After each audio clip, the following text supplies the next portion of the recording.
Welcome to another episode of Stop Hating Work. My name's Chaz Becker, and I will be your host and guide today. And this show is all about, as the title says, how to stop hating work and how to start enjoying what you do every day.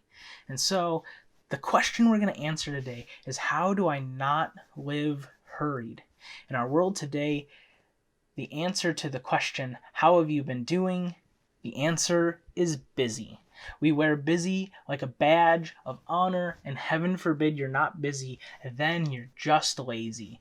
And so being hurried in life, but being hurried in life has a ton of downsides. And so two of the major ones are that the enjoyment for life begins to disintegrate. You don't like what you're doing every day. You start struggling with depression, anxiety, loneliness even becomes a side effect of busyness. And if we just look at our world and we ask ourselves, we see the evidence. We have a mental health crisis. Loneliness is through the roof. It's become the biggest health crisis in America. It's not obesity, it's not heart disease, it's not cancer, it's loneliness, if you believe it or not. And so it takes away our enjoyment for life, and it does a ton of things negatively to us. And the other thing that it does is it makes us less competent and effective at creating complex problems that show up in our life. When we're hurried and some kind of complex issue shows up into your life, then we don't have the space to slow down and engage that problem and effectively come up with solutions for it.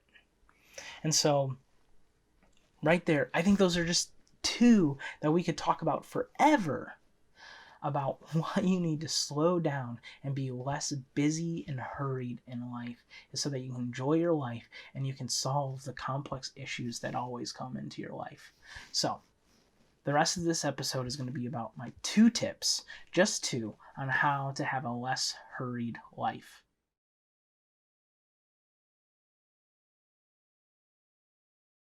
All right, here are my 2 tips.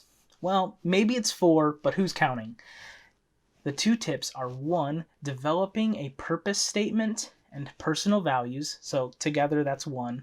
And then the other one is having a daily and weekly Sabbath. So daily and weekly Sabbaths. And so let's just start, and we'll talk about number 1 first. Even though I'm really excited about talking about Sabbaths, I'm like holding it back.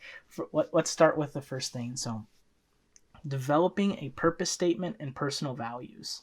So a purpose statement is kind of the why to life.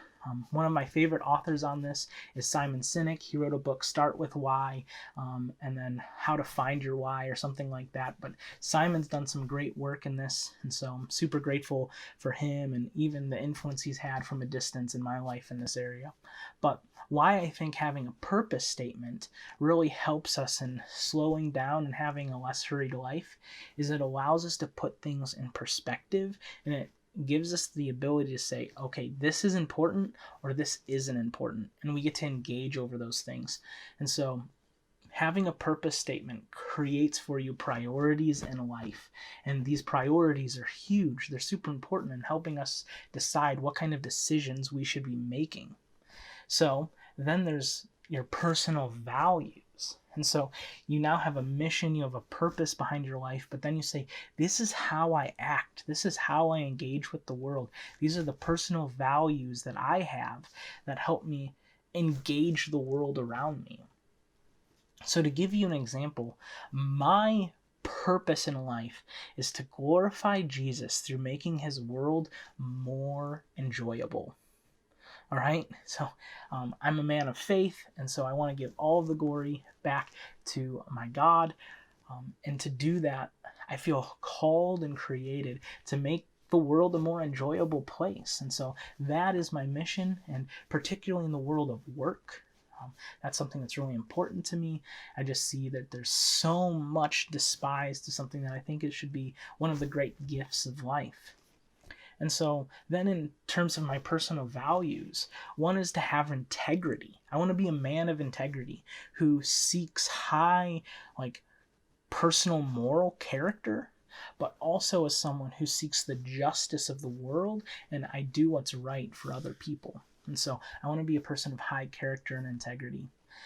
I want to be someone who builds trust. I want to engage with people and create psychological safety with them. Someone who people can share what's going on in their life and know that they're not going to be judged, but have compassion and care for.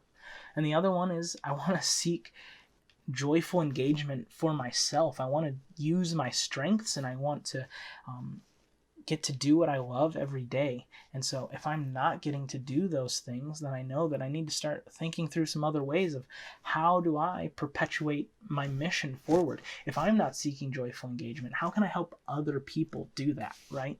And so in terms of like the opportunities and decisions I make, everything kind of goes through that grid. Like, am I going to be able are my personal values going to apply, and is this going to perpetuate and be a part of my personal mission of making the world a more enjoyable place? And if I engage something and there's an opportunity or some kind of conversation or whatever the situation is that I can't live out my values and live out my purpose, then the answer's probably going to be no. And I can then take that off my plate. And then in terms of things that are a priority, the things that rise to the top of that purpose statement and my personal values, then those are the things that I need to take most important in my life, right? So I think that makes sense. How it can help you. It helps prioritize the things in your life, because all too often what happens is life comes at you. Other people's agendas just come at you, and it just starts building up. And now you're doing left, right, two-face everything. You're going everywhere. You got to drop a kid off here. You got to talk to this counselor over there. I don't know what, there's just a million things you got to do. Gosh. And so right now I'm not married. I don't have kids. I get it. There's a lot. There's a lot going on. And so, for those of you that are married who do have kids, engage this with your family. Have a family purpose statement. What is the purpose of your family? How is your family living out their purpose together? And what is your family's values? And allow those things to help make decisions for you together as a collective group. I think that's so important, and something that I hope when I get married and have kids one day, that it's going to be something that I talk about. Like, what is our family's purpose? What are the things that we're helping our kids live out values? And so, yeah, if this is kind of the first time you've ever thought about this in terms of family, I really encourage you. I'd love to have a conversation sometime. Please reach out. But Number two, daily and weekly Sabbaths. And so Sabbath comes from an old Hebrew word, sabbat. And the meaning of that is to rest from labor, right? To rest from labor, rest from work, from toil, from, all the things for different words for work.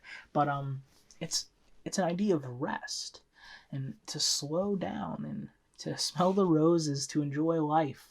And so it comes from a practice in ancient Israel of one day a week was set aside to worshiping God and to not work.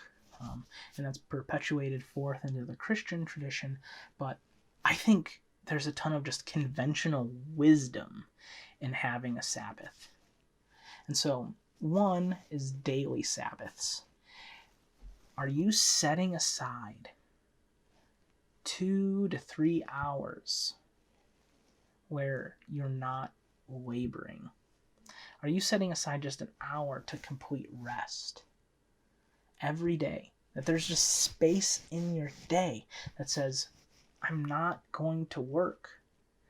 I'm going to relax. I'm going to do something I enjoy. I'm going to watch the football game. I'm going to read a book. I'm, going to sit outside and watch the sunset. Whatever it might be, I'm going to spend time in meditation. Whatever you find restful, you do during your daily Sabbath. If that's just for 30 minutes, to 3 hours, whatever it is, you get to make it up. But having that on a regular daily basis, and then a weekly Sabbath, which is a whole day. Are you taking a whole day that you're like, I'm setting aside the worries of the world and the worries of work and what I have to do and labor, and I'm setting that aside to just be present and enjoy my life. I'm not going to let the worries of those things come crashing down on me. I'm going to set those aside. I'll get to them tomorrow. But today is just about resting and enjoying the fruits of my labor, getting to enjoy my family, my friends, your favorite football team. For me, I love the Cleveland Browns, and so my Sabbath is normally on Sundays, and so I go to church. I enjoy my God. I enjoy my friends who are at church, and then I go home, and I may invite a couple other friends over, and we enjoy football together, and then I just rest the rest of that day, and I don't think about the work that's to come. I let that happen the next day, and I jump in to work on Monday, ready to go. And so those are my tips to living a less hurried life, is to develop a purpose statement and personal values, and to have daily and weekly Sabbaths, number 2. So hopefully that was helpful to you. If it was, please hit that smash button. Yeah, smash the subscribe button. We would love to have you engage more in the content, and hopefully this continues to make your life more enjoyable day by day. My name is Chaz Becker, founder of JoyTel. Take care.